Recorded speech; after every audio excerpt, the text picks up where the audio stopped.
யோசேப்பின் வாழ்க்கையில அவன் மேல் கோபப்பட்டு கொல்லும்படியாக முதல்ல யோசிக்கிறாங்க. குழியில தூக்கி போடப்படுகிறார்கள். அதன் பின்பு யோசேப்பு விற்கப்படுகிறான். தரிசனத்தை காண்பித்த ஆண்டவர் இந்த காரியங்கள்லாம் நடக்கும்போது ஒண்ணுமே பேசல.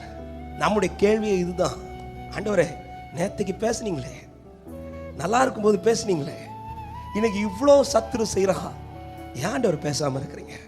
அவர் அன்பு நிமித்தம் அமர்ந்திருக்கிறார்.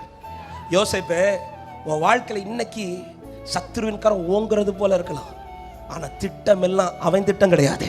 அவர் திட்டத்தை அவர் செயல்படுத்தி கொண்டிருக்கிறார். தாவீது சொல்றார், அநேக மனுஷர்களை என் தலை மேல ஏறி போக பண்ணினி. ரைட்பா, நீ இப்படி சொல்றியே, அதனுடைய ரிசல்ட் என்ன?